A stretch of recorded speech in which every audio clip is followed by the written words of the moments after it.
Ladies and gentlemen, welcome to the ILO Global Discussion Series, regular engagement of government officials, international organizations, development specialists, human rights activists, and other experts that provide insights on major issues in the world of work. Today's event, which will begin in about 5 minutes, is entitled Bangladesh at 50, the role of decent work in sustainable and inclusive growth, that looks at Bangladesh at a pivotal moment and its efforts to advance legal and institutional reforms on labor rights and workplace safety for greater progress. Again, our program will start in just a few moments. Thank you.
They are both feverishly trying.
Dear audience members, please bear with us. We are just experiencing a slight technical difficulty in having our two speakers, in addition to Ms. Kabir, who is with us at the moment, but the other two speakers will be with us shortly. Thank you so much.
Hi, hello.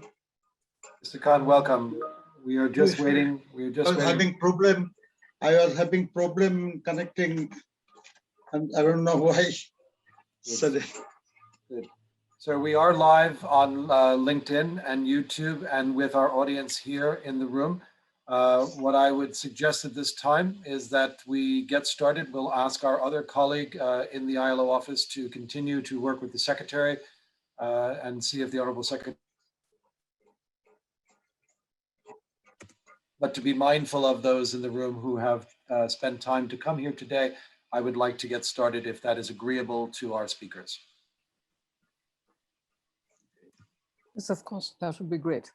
Okay, thank you very much. Ladies and gentlemen, welcome to today's edition of the ILO's Global Discussion Series entitled Bangladesh at 50, the Role of Decent Work in Sustainable and Inclusive Growth.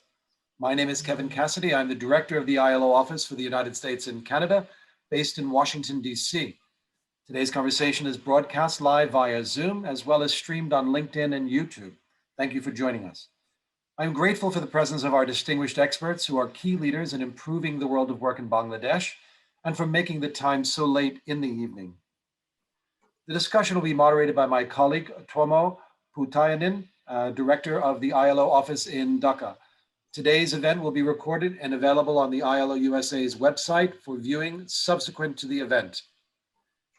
As Bangladesh reaches its golden jubilee since emerging as an independent country, it has cause to celebrate the remarkable economic growth as well as the social progress over the past decades. I'd like to draw your attention to a newly released ILO publication on good practices in workplace compliance, in which Bangladesh is noted in the sections on fire and general building safety, as well as enhancing the capacity of fire inspectors.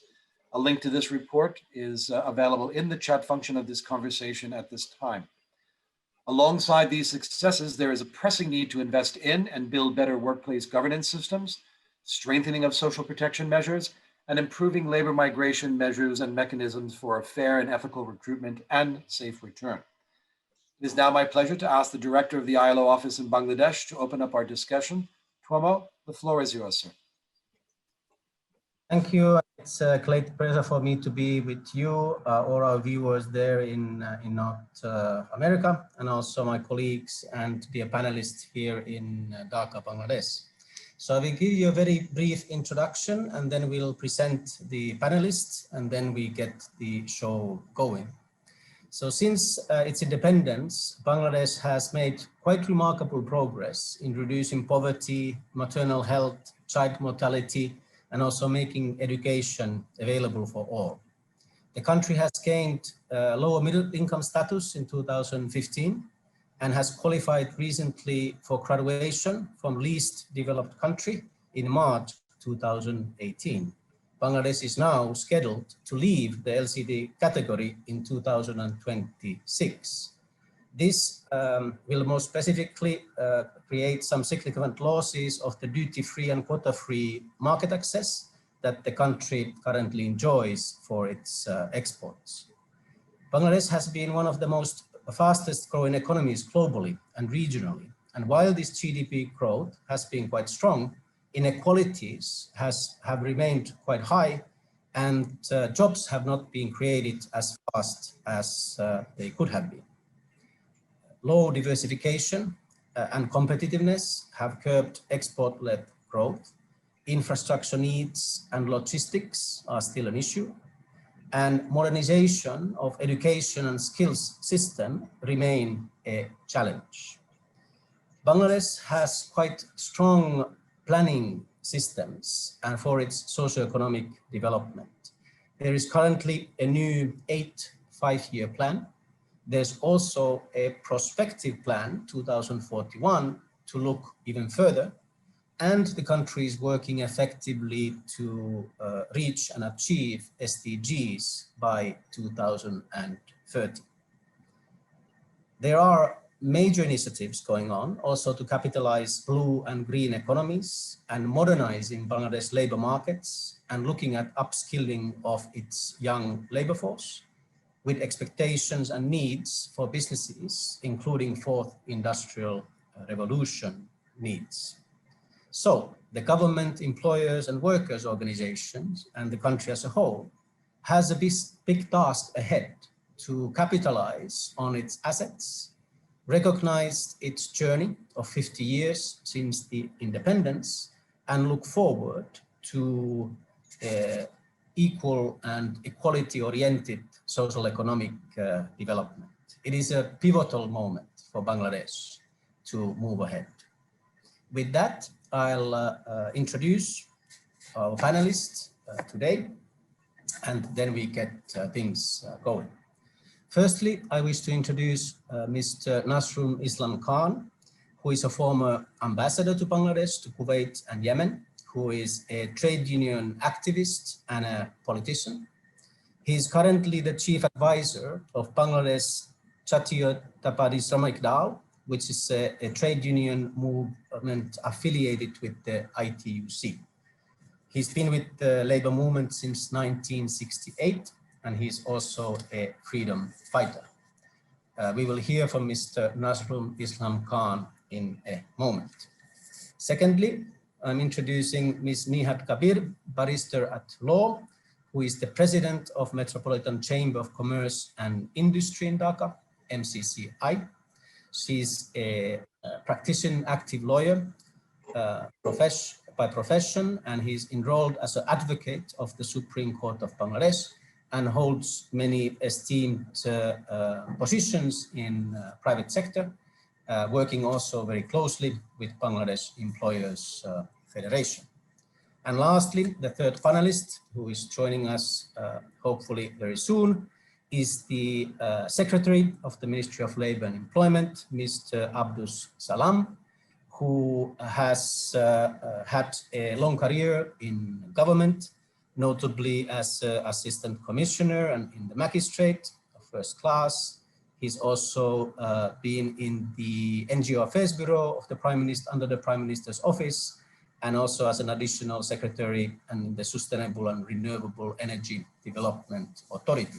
So he will join us soon, and he's the highest authority in terms of practical employment and work-related issues in Bangladesh. with that, I would like to kick off with a couple of providing the opportunity for our panelists to provide a quick reflection on where they see Bangladesh being now at its 50 years.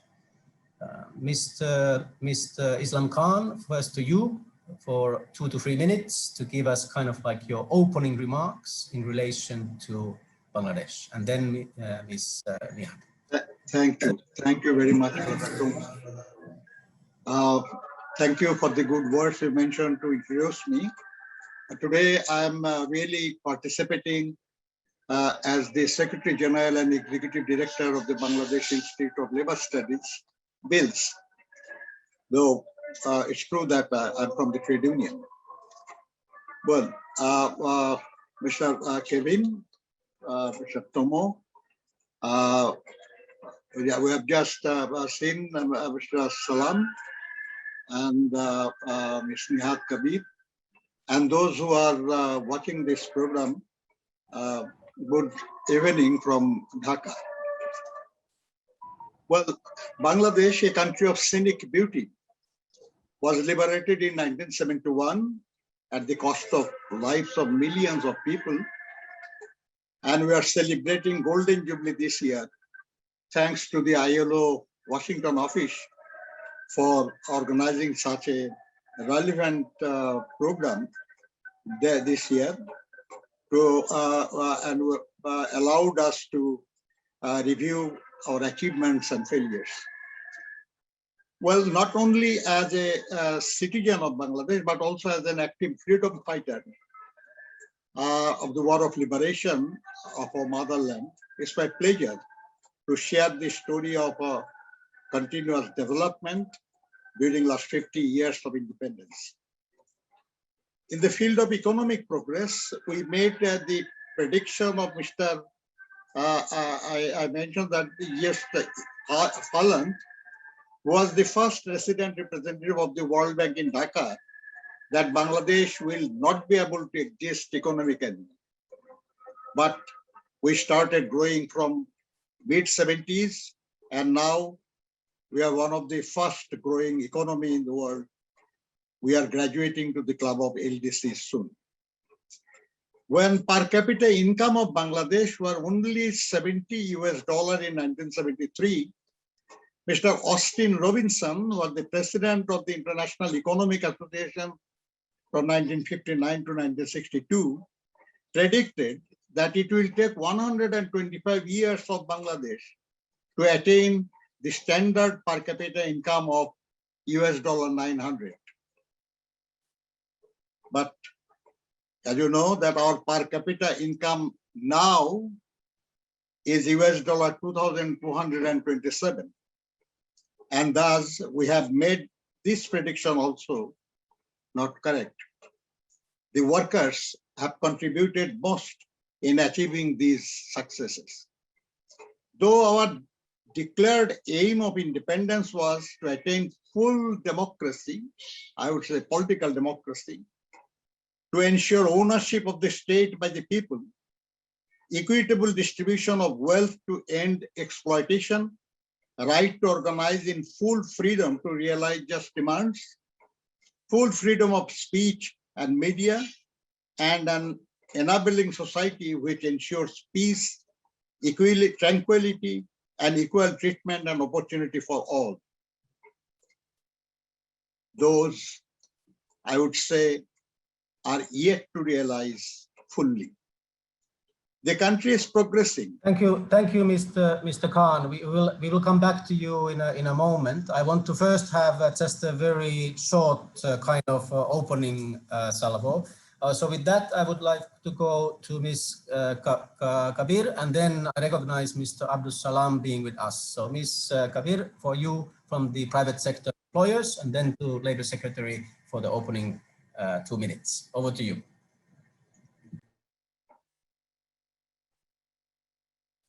Unmute করে নেন একটু। Sorry, I think I was muted. Good evening and good morning to all the distinguished guests, wherever you're joining us from. And it's my pleasure to be the Metropolitan Chambers, and if I may be so bold as to say, at the face of Bangladesh's business community this evening.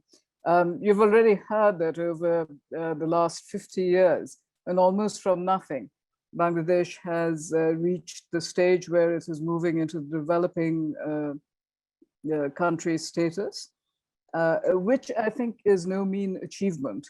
In what is a fairly short span of 50 years. 50 years in the life of a nation is not a very long time. What we are very proud of is that our social indicators have been on the upward trend together with our economic indicators.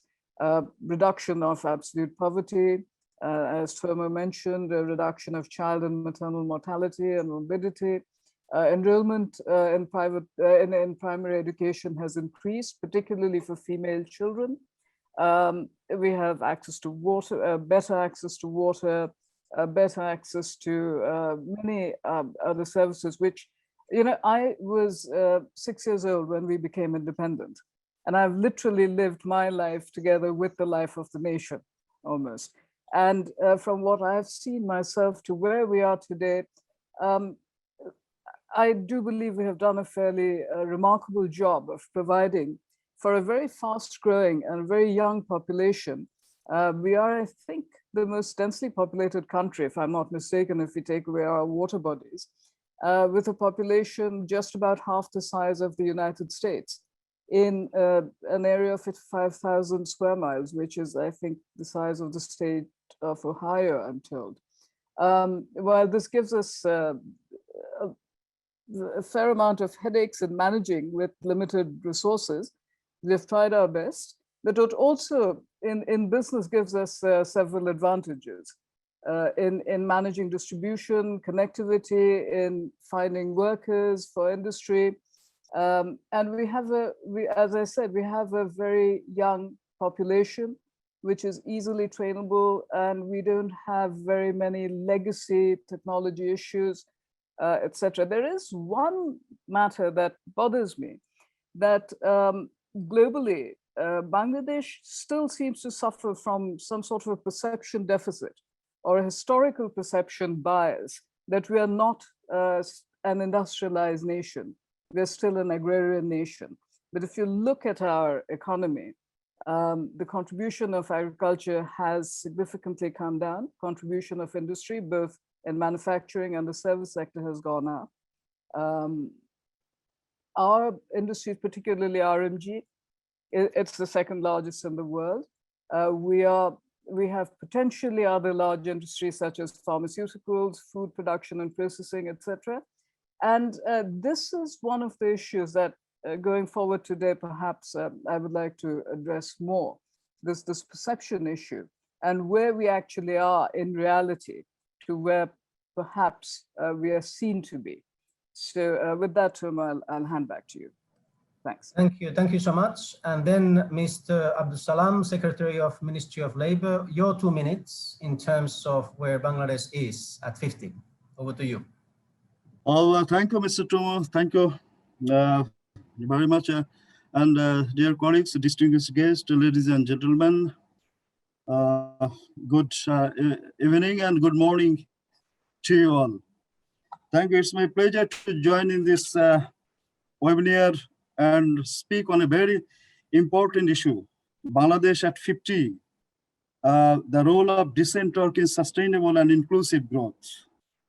As you know, that Bangladesh has emerged as a development surprise under the leadership of our Prime Minister Sheikh Hasina.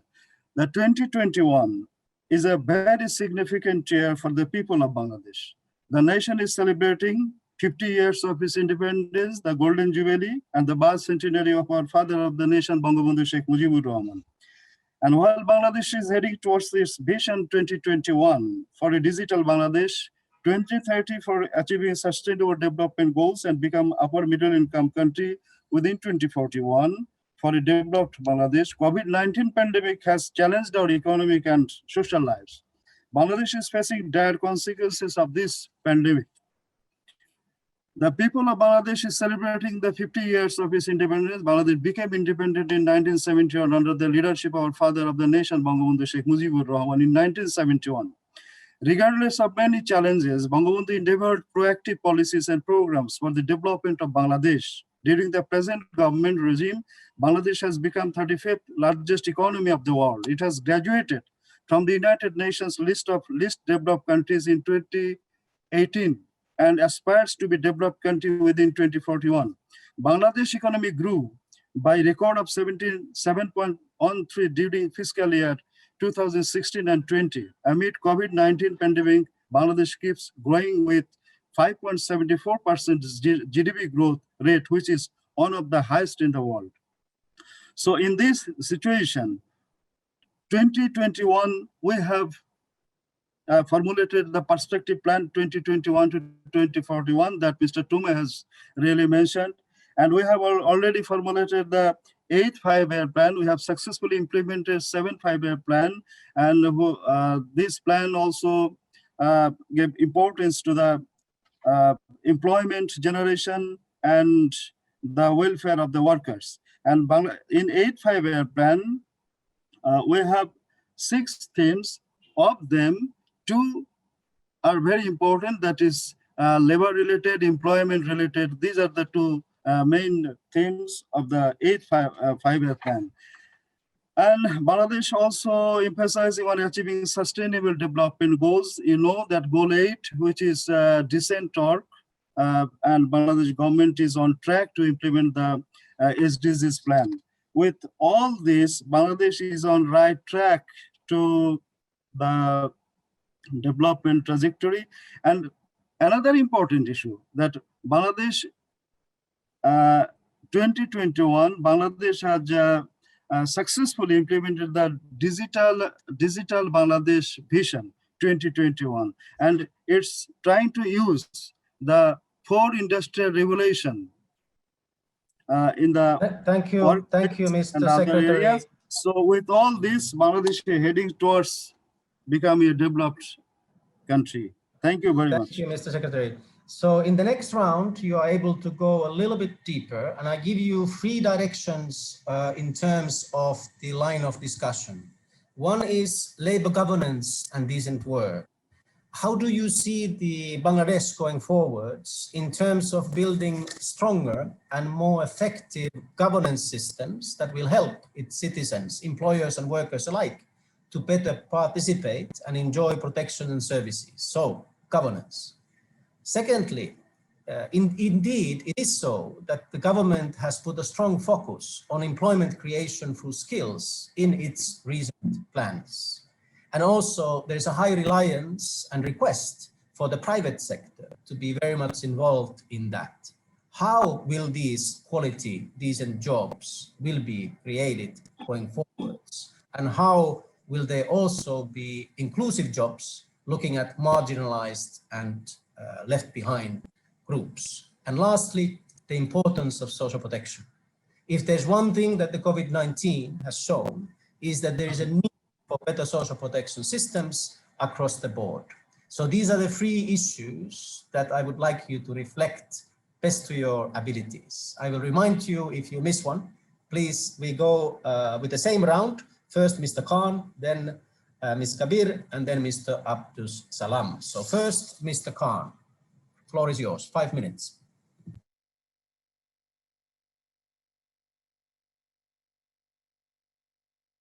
Mr. Khan, you need to unmute. Thank you very much. Well, we all know that the growth, it is important, no doubt about it, but inclusive growth is what we require and everyone prefers. But unfortunately, when the country is progressing, no doubt about it, but unfortunately not along with all her citizens. The rich are becoming richer while the poor are becoming poorer.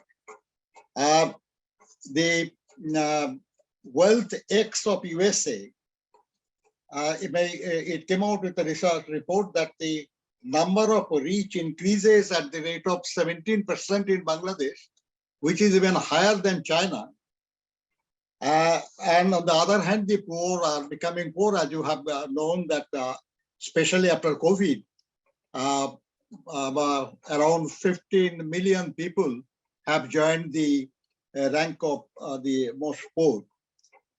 So this is one of the problems that we will have to cover. The COVID has showed it clearly that we need change in our socio-economic policies and ensure social protection for all, especially for the poor. For the working people, we need protection of job, we need unemployment benefit and living wage in line with the concept of decent work. We need to invest much more on human resources development and creation of jobs for gainful employment of the poor and or for those who are the number of whose are being increasing, that is the unemployed and underemployed people. We need to create a gainful job for them. And we also believe that to face the present and future challenges of competitiveness, among others, we should adopt the concept of productivity and gain sharing and the concept of employee stock option scheme, which we call ESOP. And there are other areas we need to develop because if we want inclusive growth, if we want everyone, all the citizens on board in the process of the development, we need to get out of the vicious circle of corruption. We need to develop our labor laws. You know, there are some complaints to the ILO, and the ministry has replied and submitted a roadmap to get out of it. But unfortunately, the reality is that most of the working people in the country do not have the right to organize, and many of them do not have the right to collective bargaining. And we do not have much social safety net for the even for the workers in the organized sector, and for the that is only on 6 to 8% of the total workforce. The rest of them are from the informal economy. They do not have any social security or social safety net. So we need to try to cover all the working people in the social safety net. We need to spend much more on education, training, skill development, and health. COVID has shown us that we are lacking in some of these areas. And we also need to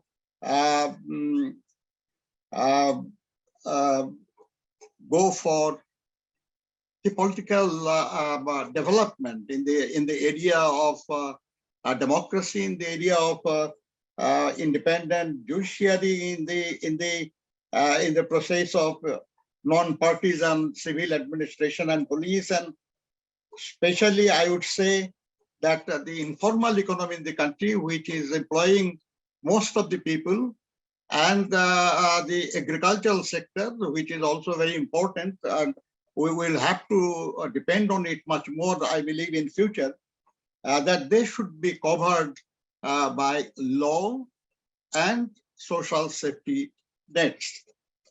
And according, as I mentioned, thank you, Mr. Khan. I'll come back to you. I will move now to Ms. Kabir for her views on the same. And if you can also, we have also a bit of questions coming from the floor. One of them is really on the breadth of skills investments. What are the actual sectors where skill development is more emphasized, and what are the sectors where growth can be seen in the future? Over to you, Ms. Kadir. Thank you very much. In very large part, I agree with what Mr. Nazar Khan has said. It's perhaps slightly different emphasis on certain issues. In terms of what we have been able to achieve for workers' protection and governance in the labor sector, with the majority of jobs in Bangladesh in the non-formal sector, it is sometimes difficult to enforce compliance with labor standards, whether the ones enjoined by our local laws or whether global standards. But I think the commitment of the government and the organized business sector is very much there to do more in that field. For example, in the field of social protection, social safety nets, we need more resources. We will not be able to mobilize the necessary resources to make all the investments that are needed by ourselves, because Bangladesh is a country of limited resources, and that has to be recognized. So we definitely need to access investment from countries like the USA, with whom we're engaging today, and our other global partners, with many of whom we have long-standing excellent relationships, but with whom our trade needs to increase exponentially if we are to generate the resources to provide all that we want to our citizens. Now, in terms of governance, Bangladesh, regardless of what which might be the perception, we are a very open society compared to many of our competitors for manufacturing jobs. Everybody now in Bangladesh, I was reading like that there are we have 170 million people, we have 170 million SIMs, telephone SIMs out there. So everybody has access now to the internet, to what is happening globally, and also to send information out on what is happening in Bangladesh. There is a proliferation of civil society bodies, NGOs, which are quite forthright in pointing out where the business community is going wrong or where it is not compliant. And we do try to remedy the situation because mostly we think it is the right thing to do, not just because if we don't do it, we will lose access to markets and investments. I'd just like to point out that with regard to the right to organize, it is not that people do not have the right to organize. That is guaranteed by our constitution and by the laws. It is that they are, in some cases, not able to organize effectively, which is actually a very different issue. It all really comes down to how we're able to generate the resources to invest, and how we're able to then target those investments to the areas where our challenges are the most. The questions have arisen regarding skill development, regarding education, and not just the government, but the private sector very much recognizes that if we need to move forward, and if we need to provide for a workforce which gains 2 million new entrants every year, we need to modernize our system of education, and we need to upskill our workers for the jobs which are not just currently available, but for the changing landscape of jobs. We will, for some time still, be more of a labor-intensive manufacturing or agricultural kind of economy. But we need to bear in mind that even in these sectors, the changes that are happening very rapidly in technology are changes that we will need to adapt and adopt. So thank you. Thank you. Thanks. I'll stop you there, and you will still have a chance to come back to us. Now, Mr. Secretary, same questions: governance, employment, and social protection. And from the feed, we have also questions on the need of the migrant workers, who constitute such a tremendously important part of the economy in terms of remittances. What is government doing in terms of upskilling and also perhaps social protection of migrant workers going forward? Floor is yours, Mr. Secretary, for 5 minutes. Over to you. Oh, thank you, Mr. Tume, again, for very important 3 questions. And my 2 colleagues, very experienced, Mr. Inai Khan, Nazrul Islam Khan, and Nihat Kabir, they have expressed their views, but I very humbly want to differ with Mr. Khan, that in some way, as because Bangladesh government is very much committed to ensure the integrity strategy. Bangladesh government is very much committed to ensure the welfare of the workers, not only the workers. Bangladesh government is totally working as whole of society approach. It means the inclusion from all the sectors of citizens. Whole of society approach. This is very important in perspective plan, 8-5-year plan, SDGs, and all the plan. And we know that the 8-5-year plan main target is to reduce the poverty and extreme poverty. These are the important issue. And of course, you will agree, Mr. Tuma and other colleagues, that Bangladesh government has successfully working with ILO, International Labour Organization, and has successfully completed the Decent Work Country program, which is target-based and achieve some of the targets. So these are the positive things the government is trying to achieve. Governance issue is very important. Why important? That from 2009, government is taking so many initiatives. You know that Rana Plaza incident is one of the very turning point in our country. And post Rana Plaza in 2030, there have been several regulatory reforms in areas of labor law, labor administration, including dispute resolution systems, and also on occupational and industrial safety. These were, of course, originated from concern around the RMG industry, but they encompass and apply to all economic sectors, with exception of agriculture. The legal reforms included amendment of Bangladesh Labour Act 2006 in 2013, and again it was amended in 2018, and adoption of EPZ Labour Act in February 2019, and formulation of Bangladesh Labour Rules 2015. For effective enforcement of the Bangladesh Labour Act, the directorate, that is the Director of Inspection for Factories and Establishment, was upgraded. Department of Labor, that was upgraded. So all these initiatives to ensure the labor governance. Another issue that government is trying to change its work culture, because we know that we have our annual performance agreement, which is very effective, and we have our citizen charter.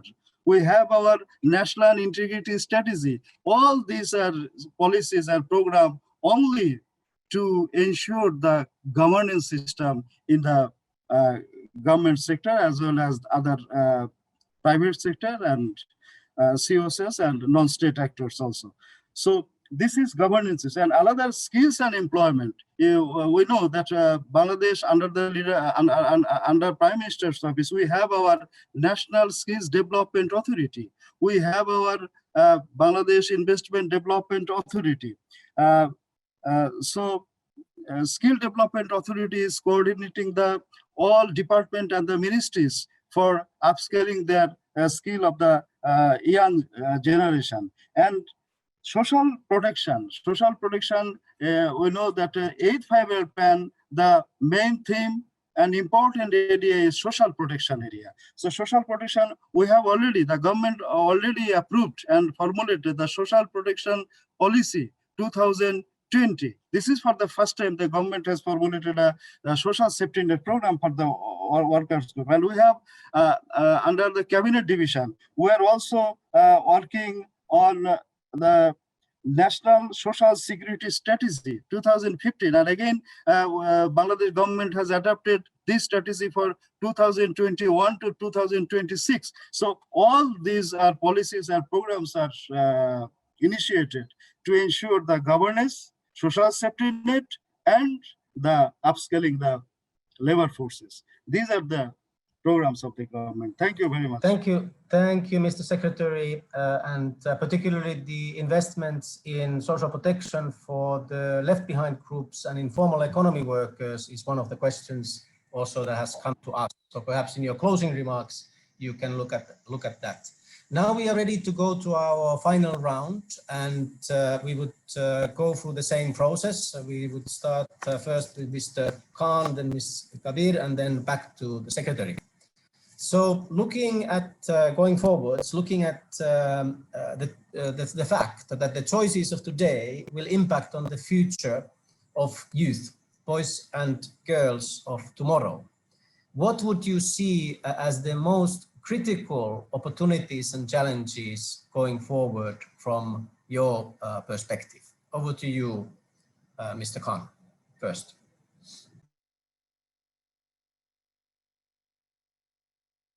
You need to unmute, please.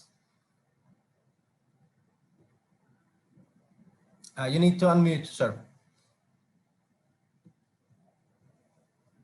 You need to unmute. Mr. Khan, we cannot hear you, sir. Mr. Khan, we cannot hear you. As Mr. Nihad said, that the Constitution guarantees a right to organize. Yes, true, but our labor law does not. In our country, the government employees, the people working in the EPJ, then the agricultural workers, the Rural Electrification Board, cooperatives, NGOs, education and research institutes, and domestic workers, even migrant workers, none of them have got any right to organize in trade union. So if you say organize means organize among themselves, that is a different thing, but not legal organization as such. As our labor secretary said, well, I go with him that the government definitely have a commitment to do better for the working people. But the reality is, how much is the minimum wages of the garments workers who could bargain and got it? It's 8,500 Bangladesh taka, which is even less than $100 per month for a family of 4 people. So, and do we have any unemployment benefit? Only during COVID, it was said that around 16 million people have lost their job. Nobody is getting any benefit. And I found a question from someone in the screen that is the COVID victims get any benefit from the government? I don't think for in the informal sector there is anybody is getting that amount of money. Recently the bank authority has declared that if anybody, the employee in the bank dies, that they will get benefit. The officers will get much more benefit, but not the other people, the other workers as such.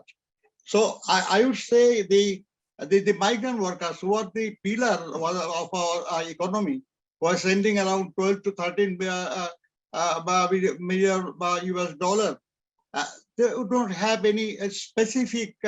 We have got the expected welfare bank. We have got some other programs, but we need to do much more.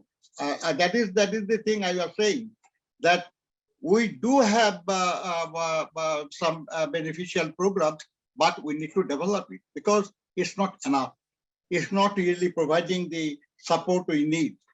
And in the future, we are looking forward for the 5-year plan, where the social protection and skill development is going to find a big place. But we'll have to wait for the implementation of it. I believe it is it will happen because we need it to happen. We'll have to survive, we'll have to progress, and we'll have to keep growing. That is what is necessity. And from the trade union, they will have all the cooperation, all the support. Our Honorable Secretary will surely agree that there is no resistance from the trade union movement in last few years. There was hardly any strike or any big industrial action. So in such a peaceful situation, the social dialogue can go a big way, and the ILO's directives on or advices on different issues should be taken into consideration. Of course, thank you, Mr. Khan. Yeah. Thank you, Mr. Okay. Khan. Excellent sort of a closing remark. With that, I would like to turn to Ms. Kabir, also about the fact that Bangladesh economy is indeed diversifying, and the private sector must lead in many ways in that process. What are the challenges and opportunities for Bangladesh going forward from private sector's perspective? Over to you. Thank you. That's a very pertinent question in light of even the previous discussion and what Mr. Moses Tamkhan said and what has been raised, is that we will need resources for investment in our people going forward. And that will only come if, mostly, if the private sector is able to generate jobs or employment or self-employment. Of course, wage employment at the rates our workforce is growing is probably not going to be able to be there for the entire number of workers available or persons available. One of the advantages that we have, even though our economy is obviously not the greatest in the world, but we are still, in terms of purchasing power parity, we are the 32nd or 33rd largest in terms of the absolute figures, about 45th largest or 42nd largest economy in the world. Our targeted and achieved debt GDP ratio at below 40%, our budget deficit at around 5%, inflation at around less than 6%, cautious monetary policies and cautious macroeconomic policies have contributed to a position where, even in this heretofore unforeseen situation of COVID, last year we were able to offer support. The government was able to offer support to industry through fiscal assistance and to the larger population through some food and cash transfers during a very crucial phase when the economy was in a state of shutdown. Now, as you've mentioned, Toma, the challenges are that our regulatory framework and our framework for ease of doing business and cost of doing business is not optimal. But we are working from the private sector together with the government to remove these barriers to investment. Having said that, it is not widely known that many companies, many multinationals who are in Bangladesh, their Bangladesh operations actually are among the best or the top 5 performing units in, globally. I can name several. Coats Bangladesh has one of its top 5 factories in the world in Bangladesh, and they have more than 140 factories worldwide. British American Tobacco Bangladesh is a role model. We are sending people to overseas to their other factories to train people. The Unilever, Standard Chartered Bank, Citibank, Nestle, Coca-Cola, PepsiCo, GE, Western hotel chains, they all have some of the top performing units in Bangladesh. Telenor, for example, Grameenphone has that. Now, we have challenges, but we also have distinct advantages.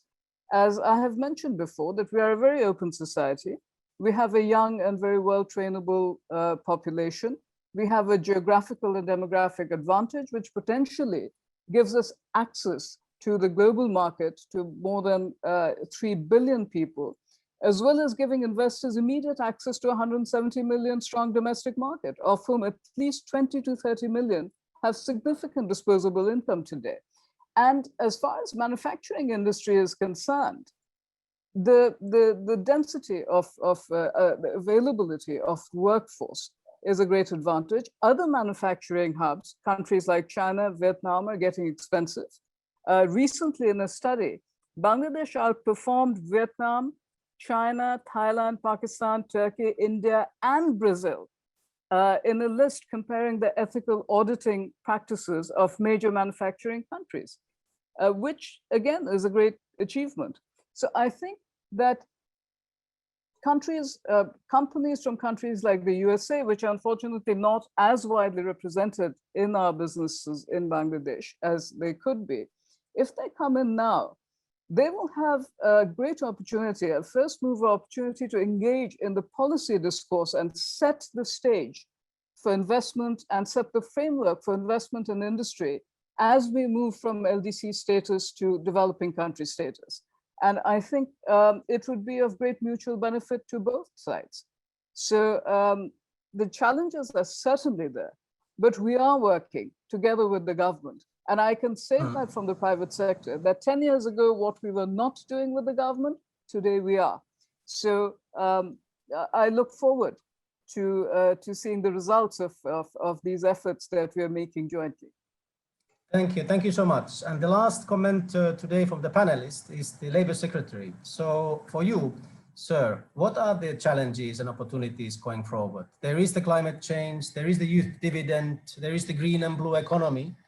There are the investments that the government is currently doing, but there's also inequalities and there's informality of work. How do you see the government's investments going forward in this space to promote decent work and sustainable and inclusive growth? Sir, your 3 minutes.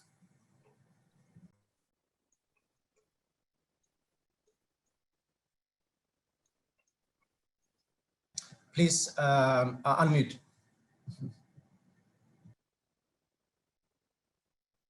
Yes, thank you, Mr. Tomo.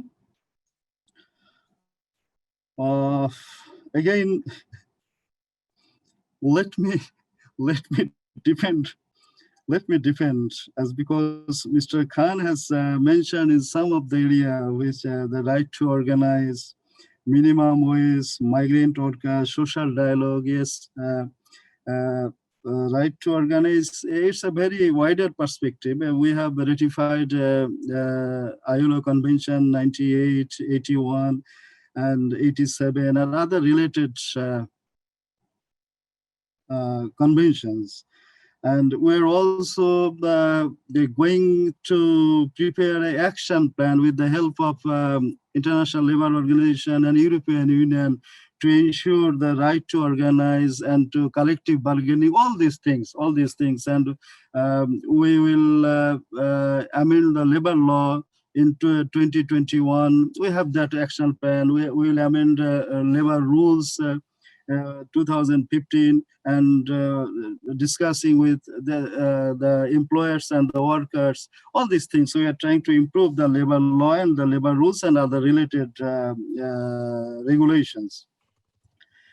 And minimum wage, historically, this is 8,000 minimum wage, Honorable Prime Minister declared. That was decided discussing with the tripartite discussion. That is the employers, laborers, and other all stakeholders and other stakeholders.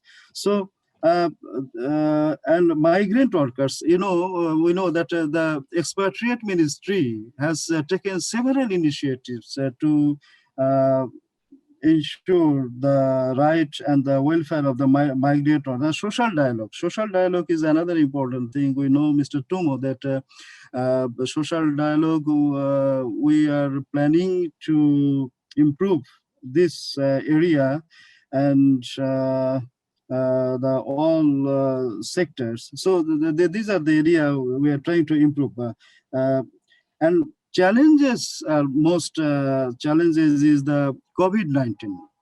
I must say, COVID-19 that Bangladesh, while heading towards its development activities, now we are rethink about the allocation of the budgetary allocation, the poverty alleviation, extreme poverty, unemployment, all these sectors were thinking to reallocate our budget. So this is one of the very important challenges. The COVID-19 has influenced us to rethink. And another, of course, the resource constraint. This is another issue. And these are the challenges. And BIDA, we have Investment Development Authority, which is trying to ease the business. And we have our special economic zone, 100 special economic zone will create the employment opportunity. And in the IT sector, the Ministry of ICT, which is planning for creating employment opportunity. So all of these are opportunity. And of course, we say that Bangladesh of tomorrow will be a poverty-free Bangladesh and a high-income country Bangladesh and fully digitalized Bangladesh. So these are the opportunity, and we will implement. So these are the opportunity. Thank you, Tumal. Thank you. Thank you, sir. Thank you, sir. And with that, I will hand it over to Mr. Kevin Cassidy, our director in the United States and Canada. Over to you, Kevin. Ladies and gentlemen, we have come to a close of today's program. Thank you for joining us for this really rich discussion. I think we probably could have got on for a very long time and having these wonderful guests. So please join me in thanking our speakers for their contributions to this fascinating discussion. Mr. Khan, Ms. Kabir, Honorable Secretary Salam, thank you so much for joining us today. I'd also like to give a special thanks to Tuamo Putayanan for his excellent moderation of today's event, as well as his office's ongoing work with our tripartite partners in realizing the great potential of Bangladesh and hopefully the achievements under a number of SDGs. We look forward to your achievements under this very important milestones. To our audience, thank you for your time, and I trust you have found this an exciting and informative program. Please visit the ILO Dhaka webpage, which is at ilo.org/Dhaka. Also, please join us on the 10th of June for a very special edition of our global discussion series, Ending Child Labor, which will be held on the occasion of the World Day Against Child Labor and feature a special presentation from senior U.S. Department of Labor officials. You can also visit the ILO USA website, which is ilo.org/Washington, to view this recording of this event and for more details on other activities we put forward. So I have really enjoyed being your host. My name is Kevin Cassidy. Please stay safe. Please stay healthy. Thank you all.